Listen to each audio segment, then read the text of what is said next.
कैसे हैं आप? मैं आरती गुप्ता विद्या मंदिर कोचिंग क्लासेस की तरफ से आपको बायोलॉजी पढ़ाने के लिए उपस्थित हूँ।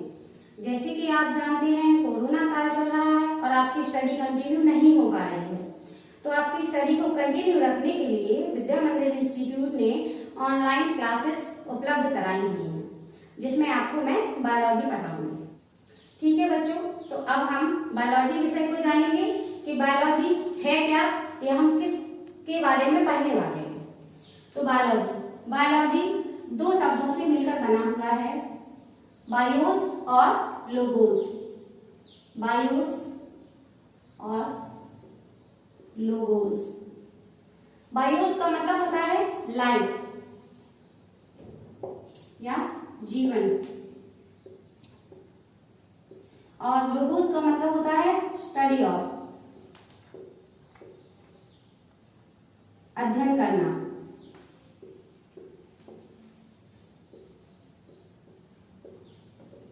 मतलब कि यहाँ बायोलॉजी में हम जीवन का अध्ययन करने वाले हैं। अब जीवन का अध्ययन मतलब जिनमें जीवन होता है हम उन सभी का अध्ययन करेंगे।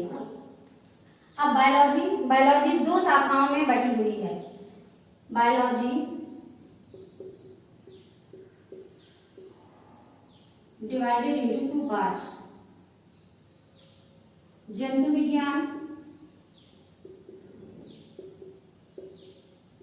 और वनस्पति विज्ञान।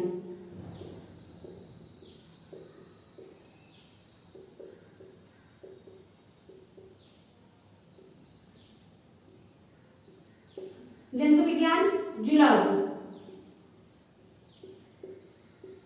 और वनस्पति विज्ञान बॉटनी। जूलॉजी में हम जंतुओं के विषय में अध्ययन करेंगे और बॉटनी में हम पेड़ पौधों के विषय में अध्ययन करेंगे। अब बायोलॉजी के जनक कौन है? तो फादर ऑफ बायोलॉजी इज अरस्तु।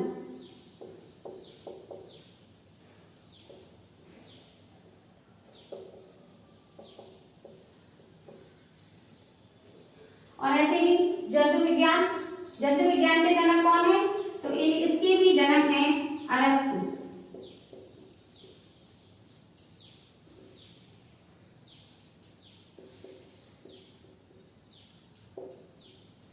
और बॉटनी या वनस्पति विज्ञान के जनक हैं थियोफ्रास्टस।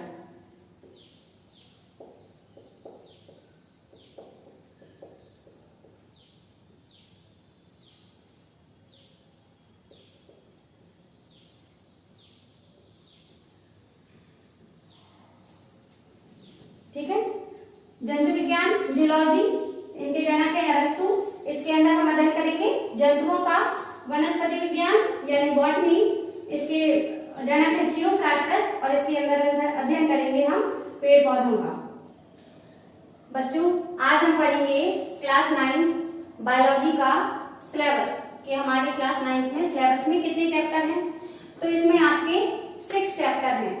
पहला है आपका जीवन की मौलिक इकाई, दैट इज कोशिका, the fundamental unit of life, cell.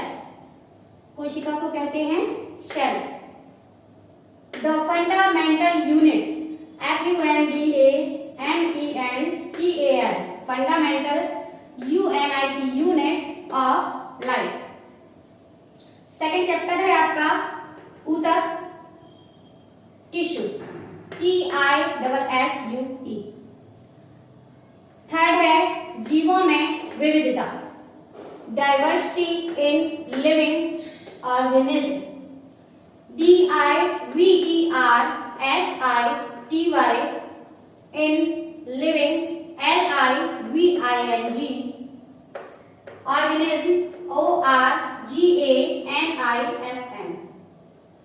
Fourth है आपका हम बीमार क्यों होते हैं, Why do we fall ill?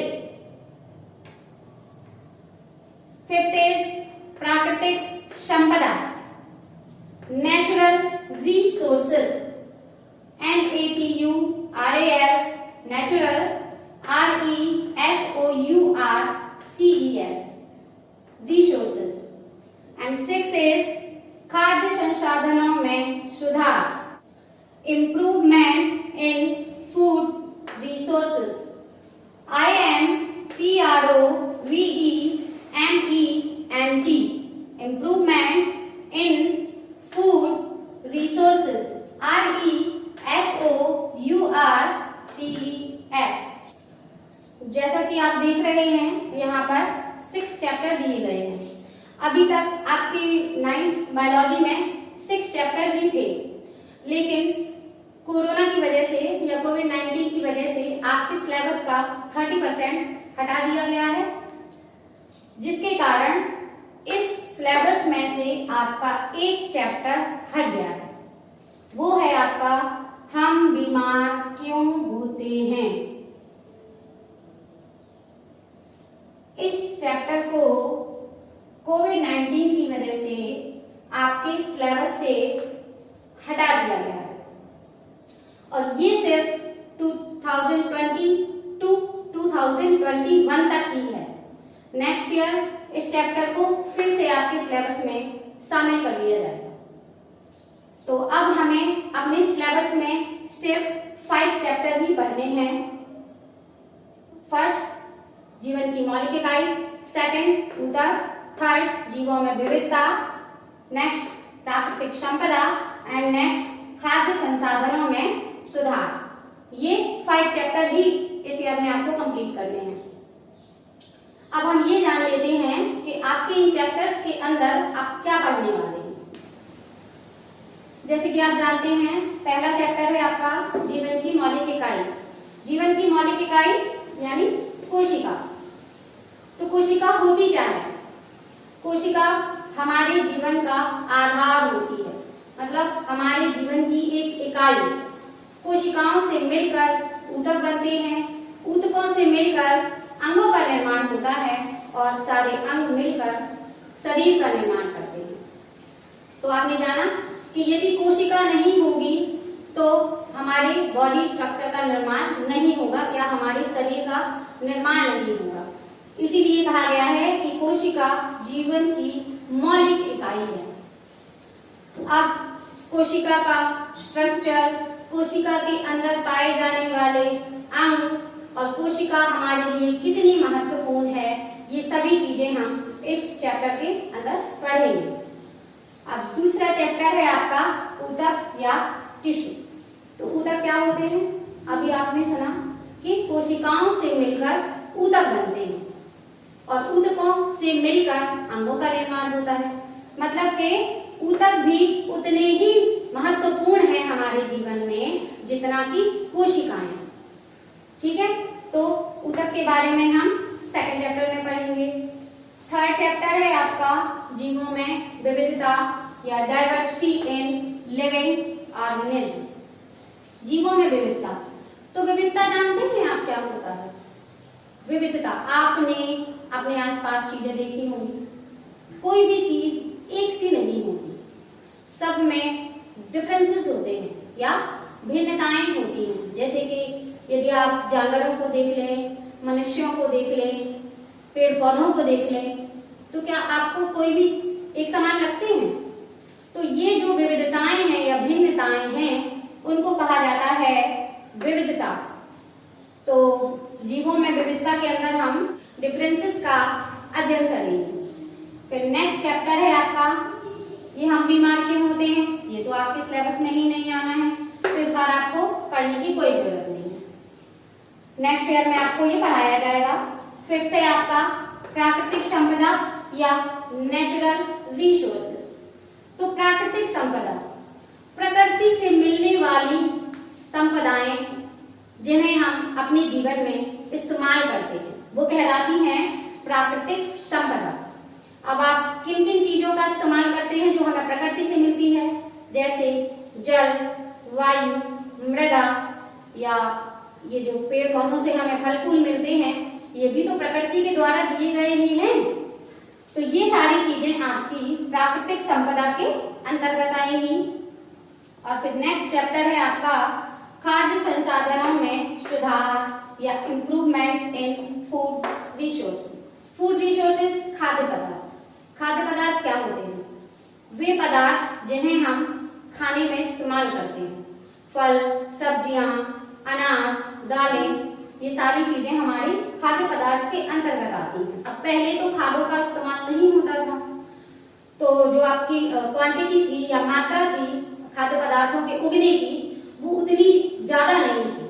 लेकिन अब क्या होता है, उर्वरक और खादों का इस्तेमाल किया जाता है और खाद्य पदार्थों की क्वांटिटी को बढ़ाया जाता है या मात्रा को बढ़ाया जाता है। जब खाद्य उर्वरक डल जाते हैं तो आपकी जो फूड क्वांटिटी है वो बढ़ जाती है। तो इन सब के इम्प्रूवमेंट के बारे में हम पढ़ेंगे 6 चैप्टर के अंदर, जो है आपका खाद्य संसाधनों में सुधार।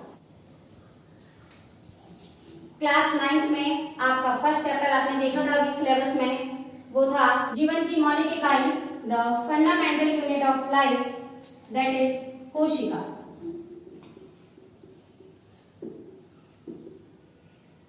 या सेल।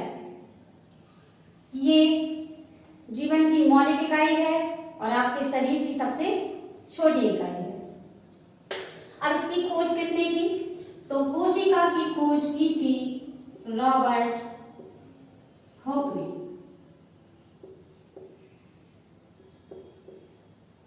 कोशिका की खोज की थी रॉबर्ट हुक ने। रॉबर्ट हुक 1665 में, रॉबर्ट हुक ने 1665 में सेल की खोज बॉटल कॉर्क में की थी।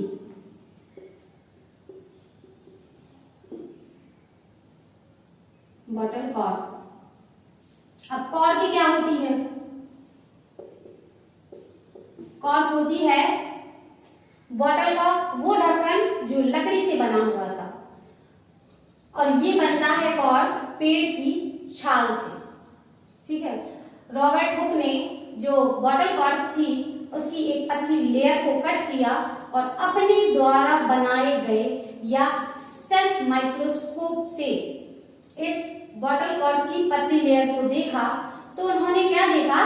उन्होंने मधुमक्खी के छत्ते के समान एक स्ट्रक्चर को देखा, जिसमें उन्होंने देखा कि छोटे छोटे कंपार्टमेंट कटे हुए हैं जो कुछ खाली कमरों की तरह दिख रहे हैं, जो तीनों तरफ से दीवार से घिरे हैं और आगे खुला हुआ पोर्शन है, जैसे कि बहुत सारे छोटे छोटे कमरे बने हुए हों, और वो बिल्कुल ऐसे दिख रहा था जैसे आपने देखा होगा मधुमक्खी का छत्ता।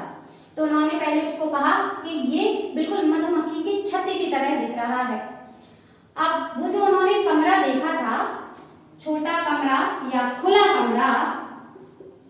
कमरा, इसे लैटिन लैंग्वेज में कहा जाता है सेल। खुला कमरा जो है उसको लैटिन लैंग्वेज में सेल कहा जाता है। क्या कहा जाता है? सेल। तो तब से इसका नाम पड़ा सेल या कोशिका। तो बच्चों, रॉबर्ट हुक जो थे उन्होंने इसकी खोज 1665 में की थी, मतलब बहुत ही पुराने समय की बात है। तब ज्यादा हाईटेक कोई उनके पास सुविधा तो थी नहीं। उन्होंने अपने द्वारा जो माइक्रोस्कोप बनाया था उसी की हेल्प से इस स्ट्रक्चर को देख लिया और बता दिया। फिर इसके बाद वो इसके बारे में ज्यादा कुछ बता नहीं पाए। लेकिन उन्होंने एक बात बहुत अच्छी की कि उन्होंने जो कुछ भी देखा या जो कुछ भी समझा, उन्होंने एक बुक लिखी, माइक्रोग्राफिया।